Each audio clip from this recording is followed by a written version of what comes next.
Hello, this is Budgets with Grace, and today we're going to be doing a category deep dive in my real YNAB budget. The category I want to focus on today is my giving category. It is fourth on my list, but it brings me a lot of joy. You can see that I have a few different categories, and some of them have numbers on the end, so there's a few things going on. This first category is for donation with purchase.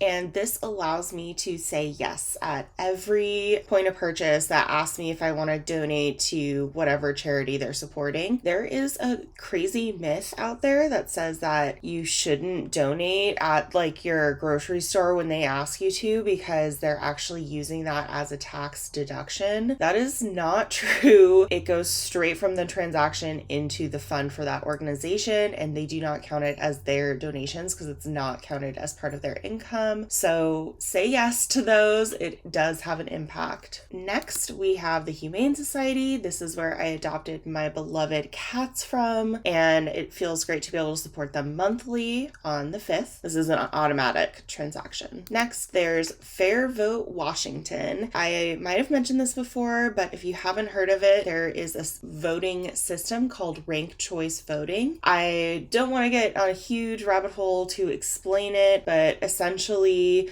you can rank your choices like option 1, 2, and 3, and it allows you to have a better impact, like a more powerful voice on the election. So a third party candidate would have a greater chance of winning than the current system we have. So if you want to learn more about that, there's tons of stuff on YouTube explaining it much better than that quick rundown. The goal is to get this voting system in place at enough local election levels that it eventually is adopted at the state level, and once enough states have adopted it, then it can potentially be adopted on the national level. So we're in it for the long game, no matter where you are in the US. If you are in the US, it doesn't matter where you are, you can find a local organization that is working to make this happen. Basically, they support politicians who are all about this. I've seen them at farmers market getting signatures and just educating. It's good stuff. The next automatic transaction is for a breast cancer organization, METAvivor,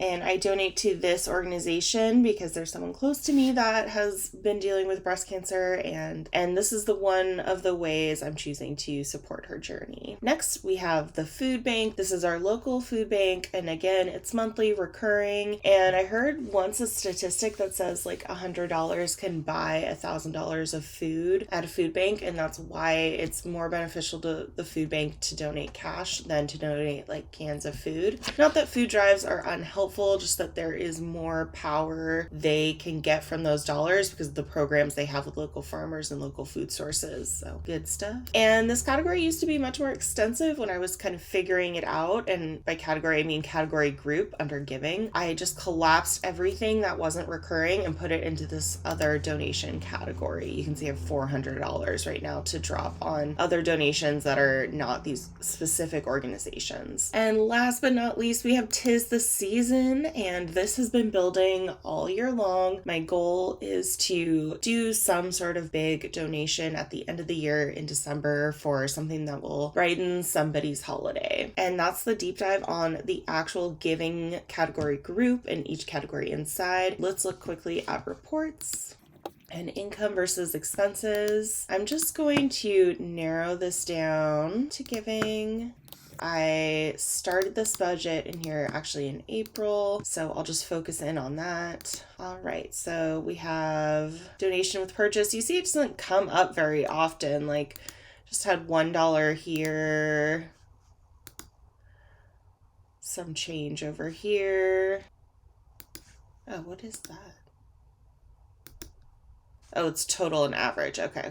For the Humane Society, you can see previously in the year I was doing 30 recurring, and then in July I upped it. This is because I want to have a bigger impact. Basically, the smaller your donations, like the more widespread, if you're giving $200 to 10 different organizations, your impact is really diminished based on office fees and administrative time. So if you concentrate that and maybe give to instead of 10, you give to 5, you're doubling your impact basically. basically. For Fair Choice Vote, I did a big donation in May when I learned about them, and then I decided I wanted to make that recurring.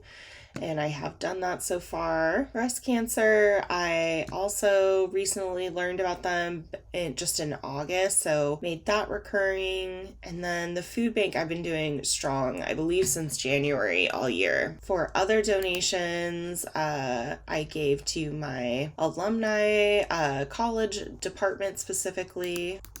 Let's see.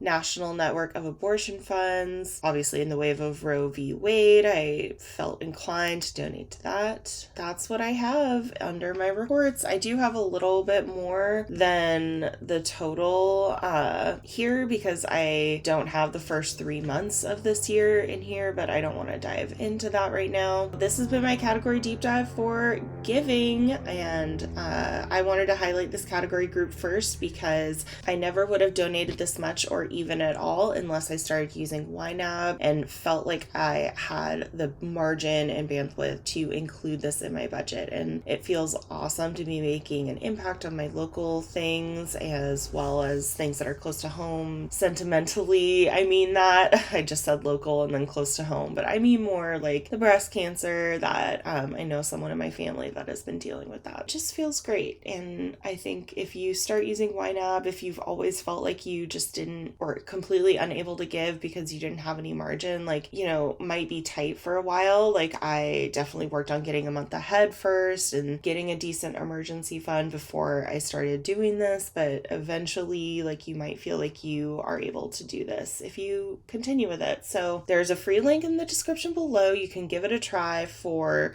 34 days free, and then the referral link will give you an extra 30 days after you sign up. That makes it 3 months for the price of one, and you won't regret it. Additionally, you can follow me on Instagram, buy me a coffee, and of course, like, comment, subscribe, all the things, and I'll catch you next time. Bye!